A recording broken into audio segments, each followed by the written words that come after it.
I receive a lot of questions on how I mix bass, and I've always tried to answer that question as best as I possibly can in the comment sections. But I've had some time to think about it, and I've decided I'm going to put together 3 tips that I think will help you mix your bass better. Alright, so let's jump right into it real quick. The very first useful tip for mixing bass, in my opinion, is sound selection. Especially if you're the one making the beat, you have to choose the right bass and the right kick to complement each other. For example, if you choose a kick with a lot of low end and a bass with also a lot of low end rumble, that will not work for the record. Do you understand? Your song is just going to sound muddy. First of all, choose a kick and a bass that can complement each other. You know, you can choose bass or 808 that has a deep low end and complement that with a kick that has more punch than low end, so that when they hit together in the record, it's going to be like a juicy blend. You understand? Very important. Now that's the first tip. The second tip is for when you did not produce the song, but you are mixing and mastering the song and you've received files that is very, very muddy, which means whoever produced the song just used any random bass and kick to make the beat. And now you are the audio engineer and now you have to deal with all of that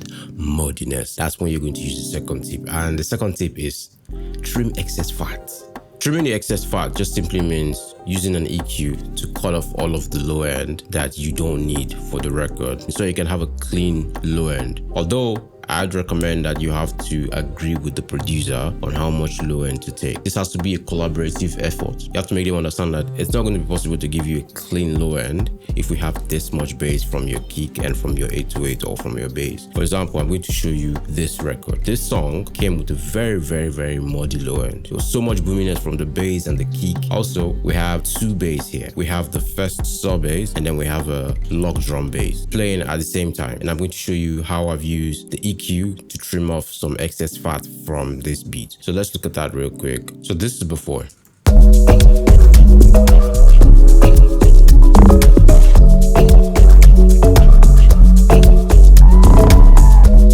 Right, and this is after.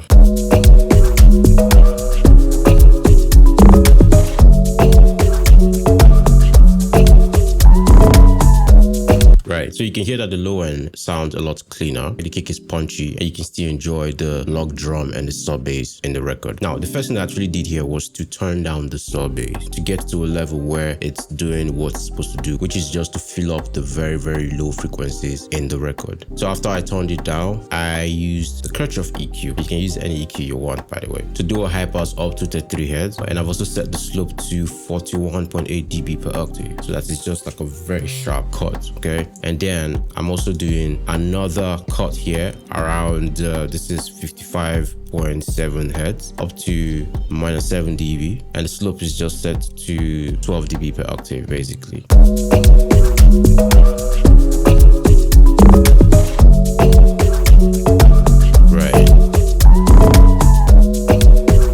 Right, and I've also set this to dynamic EQ, which means most of the cut is happening once the signal exceeds my threshold of -24 dB that I've set here, pretty much.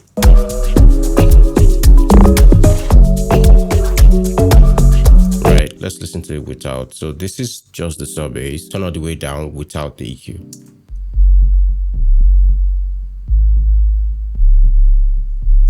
Right, and then with the EQ.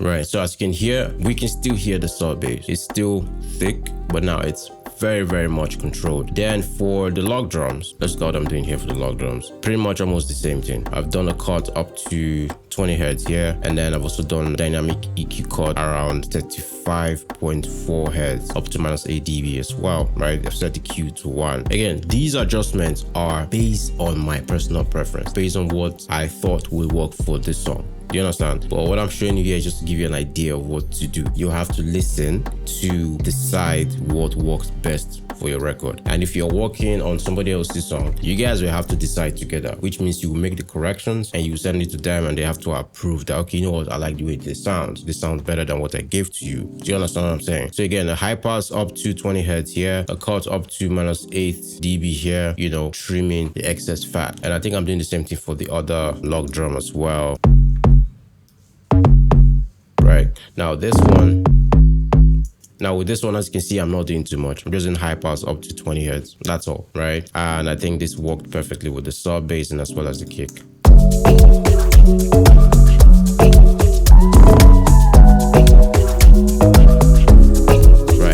That particular log drum did not have a very thick low end in the first place, so we're good on that. And then let's look at what I did to the kick actually. Now for the kick, I'm doing high pass up to 30 hertz again, trimming excess fat. You know, just trying to make sure that when all of this low frequency elements play together, you have a very clean sounding track. Very important. Right, so that's it. That's trimming excess fat. Again, remember, you have to use your ears. You have to decide what works for your record. You have to agree with the owner of the record if you did not produce the record. That's how you trim the excess fat from your mix to get a very, very clean low end, like you can hear.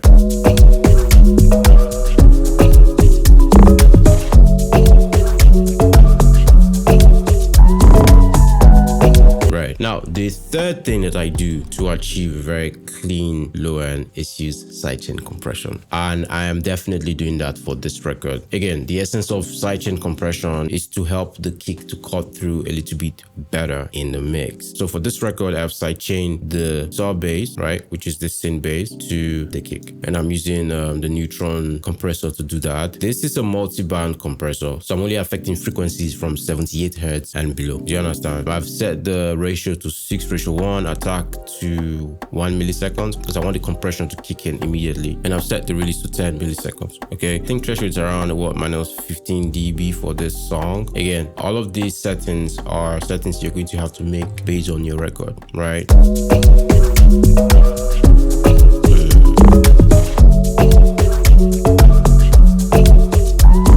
Right, so you can see that every time the kick plays, the compressor docks the bass by up to, I think, yeah, that's like minus 6 dB. I'm going to leave a link here to how you can set up sidechain compression in Logic Pro and FL Studio and in Pro Tools so that you can, you know, fully understand how to do this if you don't know how to do this. So these are my 3 very important bass mixing techniques that I use for every record that I work on, depending on what they need. Do you understand? What I mean by that is, if the sound selection is great, I might not need to trim excess fat. So yeah, man, that's it for now. I hope this helps you. And if you have any questions, just leave them in the comment section below, and I'll do my best to answer them to the best of my knowledge. All right, that's good to be it for now. If you'd like to book my services for mixing and mastering for stereo and Dolby Atmos, I'm going to leave a link below to the engineers page so you can book my services, or hit me up on Instagram at BennyMacaulayDB. If you'd like to buy my vocal and mastering presets for Logic and FL Studio, I'm going to leave a link as well where you can get them. I'm going to work some Pro Tools presets soon. I've just not had the time for it, okay? And if you're a Logic Pro user and you want a recording template, right, I'm going to leave a link below to a free recording template that comes with a free Afrobeat preset, all stock plugins. You know, all you need is just Logic to have a great time. That's good to be for now. I shall see you on the next one.